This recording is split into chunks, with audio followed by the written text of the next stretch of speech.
कृषि कानूनों में दूसरा कानून है मूल्य आश्वासन और कृषि सेवाओं पर किसान सशक्तिकरण और संरक्षण समझौता अधिनियम 2020। इस अधिनियम के नाम से स्पष्ट है कि यह मूल्य आश्वासन देने हेतु साथ ही किसानों के सशक्तिकरण और किसानों को संरक्षण प्रदान करने हेतु लाया गया है। इस एक्ट में अनुबंध कृषि संबंधित प्रावधान किए गए। अनुबंध कृषि को कानूनी स्वरूप प्रदान किया गया है। इसके द्वारा उत्पादन पूर्व अनुबंध संबंधी प्रावधान और उत्पादन पश्चात उसके अनुपालन संबंधी व्यवस्था की गई है। कॉन्ट्रैक्ट फार्मिंग होती क्या है? तो जब किसान और खरीदार के बीच में उत्पादन से पूर्व ही किस प्रकार का प्रोडक्ट चाहिए, कितनी क्वांटिटी में चाहिए, उसकी क्वालिटी कैसी होनी चाहिए और कितनी कीमत होगी, यदि सभी उत्पादन के पूर्व ही तय कर लिया जाता है तो ऐसी कृषि अनुबंध कृषि कहलाती है। ठीक है, इस एक्ट के माध्यम से इसे ही नियंत्रित करने का कार्य किया गया है। इसमें प्रमुख प्रावधान क्या क्या हैं? तो पहला प्रावधान है कि इसके लिए समय सीमा का निर्धारण किया गया है। इसके लिए मिनिमम समय सीमा कितनी रखी गई है? 1 फसल सत्र। और पशुपालन के लिए रखा गया है पशुधन का 1 उत्पादन चक्र और मैक्सिमम रखा गया है 5 ईयर। मतलब मिनिमम 1 फसल सत्र के लिए और मैक्सिमम 5 ईयर्स के लिए कॉन्ट्रैक्ट किया जा सकता है। दूसरा प्रावधान है इसका कि मूल्य निर्धारण जो भी किया जाएगा, जो कीमतें तय की जाएंगी वो एग्रीमेंट में ही की जाएंगी। मतलब पहले ही कीमतें भी तय कर ली जाएंगी कि उत्पादन के पश्चात खरीदार के द्वारा कितनी कीमत किसान को दी जाएगी। अगला प्रावधान है अत्यधिक अस्थिरता वाले उत्पादों में पहले से बोनस संबंधी प्रावधान, जिनकी कीमत अत्यधिक क्या होती है? अस्थिर होती है, मतलब बढ़ती घटती रहती है। तो यदि कीमतें बहुत ज्यादा बढ़ जाती हैं तो उस स्थिति में खरीदार किसान को किस हिसाब से बोनस देगा, लाभ देगा, इसका प्रावधान भी एग्रीमेंट में ही किया जाएगा।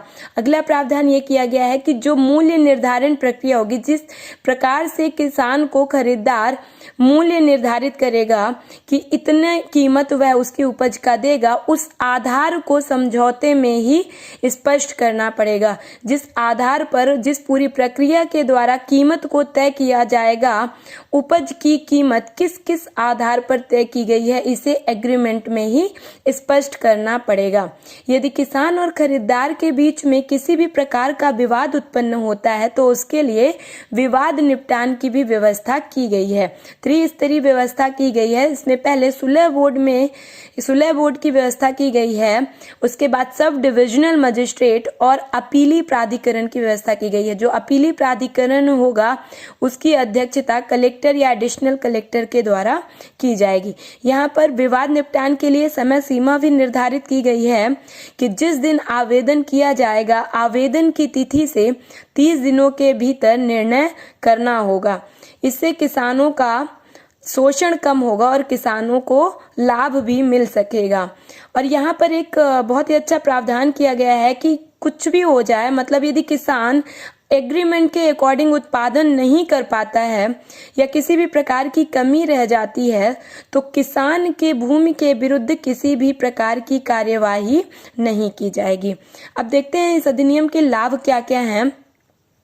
तो इस अधिनियम का पहला लाभ यही है कि उत्पादक जो होगा, जो किसान और खरीदार के बीच सीधे समझौता होगा, इससे क्या होगा? किसानों का शोषण या उन्हें होने वाली हानि जो है वो कम होगी, क्योंकि यहाँ पर जो बिचौलियों की भूमिका है वो पूरी तरह से समाप्त हो जाएगी।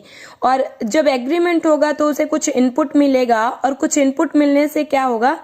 किसानों को लागत हेतु ऋण की आवश्यकता नहीं होगी। साथ ही यदि उनके पास पैसा होगा तो कृषि साधन में वो अच्छे से इन्वेस्ट करेंगे और उत्पादन क्षमता में भी वृद्धि होगी। साथ ही क्या होगा?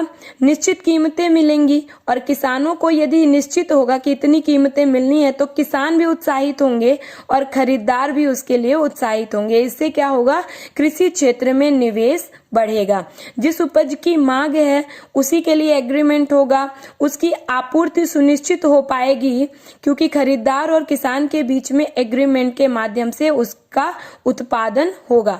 इससे जो इंपोर्ट करना पड़ता था उस इंपोर्ट में भी कमी आएगी। साथ ही क्वालिटी की भी बात यहाँ पर की गई है कि जिस क्वालिटी का चाहते हैं खरीदार उस क्वालिटी का किसान के द्वारा उत्पादन किया जाएगा। तो आत्मनिर्भर भारत की जो संकल्पना है कहीं ना कहीं वो भी इसके माध्यम से साकार की जा सकती है। आत्मनिर्भर भारत अभियान का उद्देश्य ही है कि जो उत्पादन विश्व स्तरीय होता है वही उत्पादन हमारे देश में अर्थात विश्व स्तरीय गुणवत्ता वाले उत्पाद भारत में भी हों और उसमें हम आत्मनिर्भर बने। जो हमारे उत्पाद हैं वो विश्व स्तरीय प्रतिस्पर्धा कर सकें और वैश्विक मांग में भी अपनी भूमिका निभाएं। तो यदि इस प्रकार से क्वालिटी और क्वांटिटी में उस उत्पादन करने में हम सक्षम हो जाते हैं तो कहीं ना कहीं आत्मनिर्भर भारत अभियान का जो उद्देश्य है उसे पूरा किया जा सकता है। साथ ही यहाँ पर किसानों को भी लाभ होगा और खरीदारों को भी लाभ होगा और कृषि क्षेत्र में निवेश बढ़ेगा। किसी भी प्रकार का अन्य खर्च या शुल्क नहीं लगेगा, इससे भी दोनों पक्षों को लाभ होगा। लेकिन इससे जुड़ी कई चिंताएं हैं और इसका विरोध भी हो रहा है। तो पहली चिंता तो यही है कि एमएसपी के बंद होने की संभावना है। जब किसान और खरीदार के भी सीधे समझौते से कृषि होने लगेगी तो वहां पर एमएसपी के बंद होने की संभावना लगाई जा रही है। दूसरा कि सरकार द्वारा किसी भी प्रकार का मूल्य निर्धारण फॉर्मूला नहीं दिया गया है। जब मूल्य निर्धारण फॉर्मूला नहीं है तो पहला तो मार्केट में एकरूपता नहीं होगी। एक ही कृषि के लिए एक ही क्वांटिटी में अलग अलग कीमतें अलग अलग एग्रीमेंट में दी जा सकती हैं। और दूसरा यदि मूल्य निर्धारण नहीं होगा तो किस आधार पर फॉर्मूला जब नहीं दिया गया है सरकार के द्वारा तो ये तो किसके द्वारा तय किया जाएगा? खरीदार के द्वारा, क्योंकि वो भी अपना लाभ देखेगा। तो ऐसे में मूल्य निर्धारण का जब आधार नहीं होगा तो किसानों को यहाँ पर कम लाभ भी हो सकता है। इसीलिए न्यूनतम आधार होना चाहिए। इसीलिए एमएसपी के बंद होने की आशंका जताई जा रही है और इसका विरोध किया जा रहा है, क्योंकि कहीं ना कहीं एमएसपी जो है वो न्यूनतम आधार तो बना हुआ है। शक्ति संतुलन जो होता है वो खरीदारों के पक्ष में इसमें भी झुका हुआ है, क्योंकि इसमें एक और प्रावधान किया गया है कि जो एग्रीमेंट होना है वो लिखित भी हो सकता है और अलिखित भी हो सकता है। तो यदि लिखित नहीं है तो वहां पर किसान को जो एग्रीमेंट किया जाएगा उसमें अपने प्रमाण प्रस्तुत करने में कठिनाइयों का सामना करना पड़ सकता है। तो शक्ति संतुलन खरीदारों की तरफ झुका हुआ है, अतः बेहतर क्रियान्वयन जरूरी है, नहीं तो इससे किसानों का शोषण होने की संभावना लगाई जा रही है।